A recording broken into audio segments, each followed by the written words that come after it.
Welcome to அனதிஸ் kitchen. வாங்க, இன்னைக்கு காய்கறி எல்லாம் எதுவும் இல்லாமல் ஒரு பிரிஞ்சி சாதம் செஞ்சு காட்டுறேன்.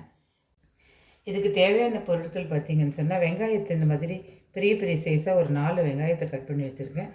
5 தக்காளி கட் பண்ணியிருக்கேன். ஒரு கைப்பிடி புதினா, ஒரு கைப்பிடி கொத்தமல்லி, 4 பச்சை மிளகாய். இது பெரிய பச்சை மிளகாய் 4, அவ்வளோதான். இதில் காரம் வேறு எதுவுமே கிடையாது.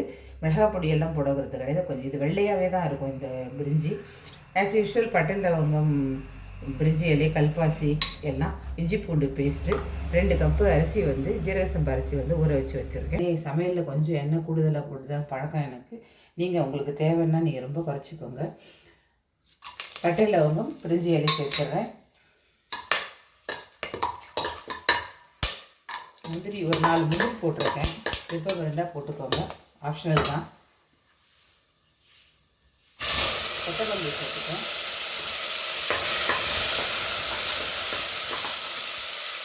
புதினா, கொத்தமல்லி புதினா பொதுவாக எல்லாருமே கடைசியாக போடுவாங்க. நான் எப்பவுமே ஃபஸ்ட்டில் அதை போட்டுடுவேன்.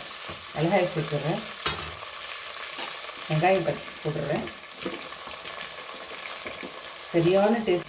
ஒரு ஸ்பூன் இஞ்சி பூண்டு பேஸ்ட் போட்டுக்கிறேன். தக்காளி சேர்த்துடுறேன். வெங்காயம் தக்காளி எல்லாம் அப்படியே மொத்தமாக அது முழுசாக தெரியணும். அதில் அப்போ தான் நல்லாயிருக்கும். ரொம்ப வதக்க வேண்டாம். அரிசியோடு சேர்ந்து அது வெந்தால் போதும். போட்டு வச்சுருக்கிறேன். அரிசியை சேர்த்துக்கிறேன். 2 கப்பு அரிசி போட்டிருக்கேன். 4 கப்பு தண்ணி விடுறேன். 1க்கு 2 போடுறேன் தண்ணி. ரொம்ப நேரம் ஊரில் அதனால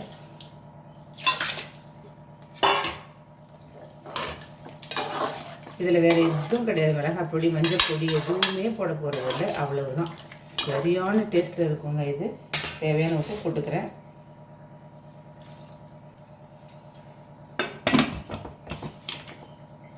ஸ்டீம் வந்தோடனே எடுத்து கலந்துட்டு அதுக்கப்புறம் வெயிட்டை போட்டுட்டு சிம்மில் 10 நிமிஷம் வச்சு எடுத்துட்டேன்னா சாதம் பொலன்னு அருமையாக வந்துடும். ஸ்டீம் வருது பாருங்கள். இப்போ இறக்கி திறந்துட்டு ஒரு முறை நல்லா கலந்து விட்டுட்டு, ரெண்டு ஒயிட்டாக இருக்குது, செம்ம டேஸ்ட்டாக இருக்கும். இப்போ என்ன பண்ணுறோம், மூடி வச்சுட்டு வெயிட்டை போட்டுட்டு சிம்மில் 10 நிமிஷம், ஃபுல் சிம்மு.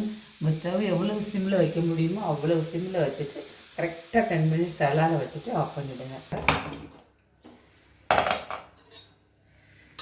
அப்பா இப்போ பார்த்தீங்களா எவ்வளோ உதிரியாக எப்படி இருக்குது சாதம்.